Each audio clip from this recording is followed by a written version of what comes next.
টুকরো টুকরো হয়ে গেছে অ্যাসবেস্টসের শেড, ইটের দেওয়াল ভেঙে চুরমার, উড়ে গেছে দূরের একটা বাড়ির চালও। আগুনের হলকায় ঝলসে গেছে প্রায় ৪৫ ফুট লম্বা গাছের একাংশ। দক্ষিণ ২৪ পরগনার চম্পাহাটিতে ফের বাজি কারখানায় ভয়াবহ বিস্ফোরণ। ঘটনাস্থল হাঁড়াল। বিস্ফোরণে গুরুতর জখম হয়েছেন ৪ জন, তাদের মধ্যে একজন নাবালক।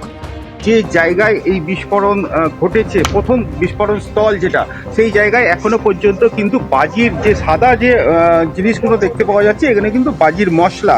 পুলিশ বাহিনী রয়েছে বারুইপুর থানার পক্ষ থেকে, তারা এই নমুনা সংগ্রহ করছে এবং বিস্ফোরণ কী কারণে ঘটেছে সেই বিষয়টা কিন্তু খতিয়ে দেখা হচ্ছে। স্থানীয় সূত্রে দাবি, শনিবার দুপুর ১২টা ১০ নাগাদ পরপর ৩টি বিস্ফোরণের শব্দ পাওয়া যায়। স্থানীয়দের দাবি, বাজি তৈরির সময় বিস্ফোরণ ঘটে। এখানে আমাদের সাদা মাদা চরকা আর দেখাও। চম্পাহাটির হাঁড়ালে এমন ঘটনাই প্রথম নয়, এর আগেও এখানেই বারবার বাজি কারখানায় বিস্ফোরণ ঘটেছে, প্রাণ গেছে বহু মানুষের। এবারও সেই হাঁড়ালে বাজি কারখানায় বিস্ফোরণেই গুরুতর জখম হলেন ৪ জন। আমরা আসার আগেই হয়ে গেছে, তো লোকাল পাবলিক অনুযায়ী ৪ জন বলেছে।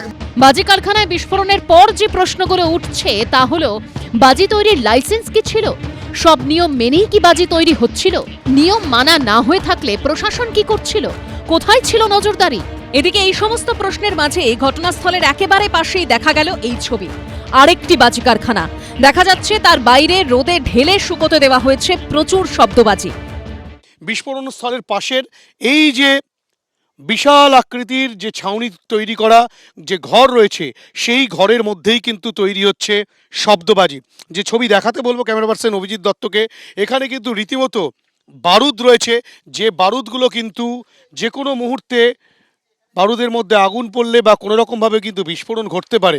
মাননীয় মুখ্যমন্ত্রী কত কমিটি করলো, তার কত রকম তার প্যারাফার্নালিয়া আছে, সবকিছু হলো, কিন্তু যে অবস্থায় ছিল তার থেকেও আরো ডিটোরিওরেট করে দিনের পর দিন কোনো কিচ্ছু হয়নি। বছর কিন্তু অটোমেটিক্যালি চলবে, এর কোনো পারমুটেশন কম্বিনেশন হয় না। সুতরাং এটা চলছে, চলবে, এবং এগুলো এর পেছনে দুর্নীতি আছে, শাসক দলের প্রত্যক্ষ যোগাযোগ আছে। বিস্ফোরণে গুরুতর জখম হয়েছেন ৪ জন, তাদের মধ্যে কয়েকজনের শরীরের ৯০% বেশি পুড়ে গেছে। চম্পাহাটিতে বাজি কারখানায় বিস্ফোরণে গুরুতর আহত হয়ে ৪ জন এই মুহূর্তে কলকাতার বিভিন্ন হাসপাতালে ভর্তি।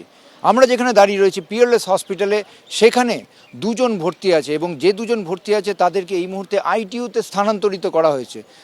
আমি এমনি বন্ধু বান্ধবদের মুখ থেকে খবর পেয়েছি এরকম বাজি অ্যাক্সিডেন্ট হয়েছে, তোর ভাই ওই কারখানায় কাজ করে, সে যে দেখে আমার ভাই ওইখানে নেই। এবার এদিক ওদিক ছোটাছুটি করে দেখি এই পিএলএস হসপিটালে আছে, এসে দেখি আইসিইউতে ভর্তি।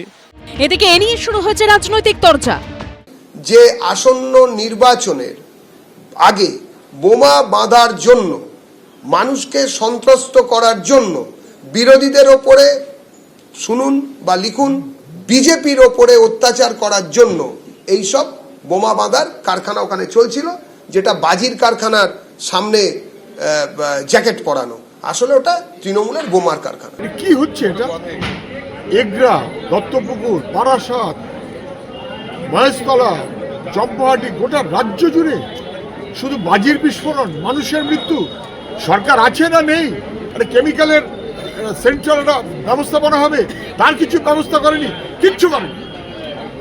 মানুষের সমস্ত উৎসাহ আগ্রহ সত্ত্বেও তাদের নিজেদের দ্বারা সংগৃহীত জমি সেটাকে ফেলে রেখে কি করছে সরকার?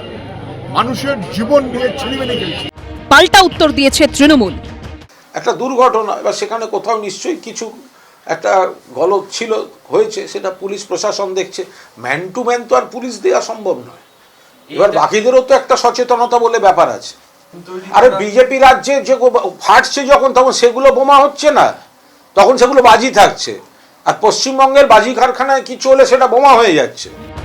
সব মিলিয়ে বিস্ফোরণের এই ঘটনা ফের একবার প্রশ্ন তুলে দিল নজরদারি নিয়ে। রঞ্জিত হালদার, হিন্দল দে ও ঝিলম করঞ্জাইয়ের রিপোর্ট, এবিপি আনন্দ। এবিপি আনন্দ, এগিয়ে থাকে, এগিয়ে রাখে।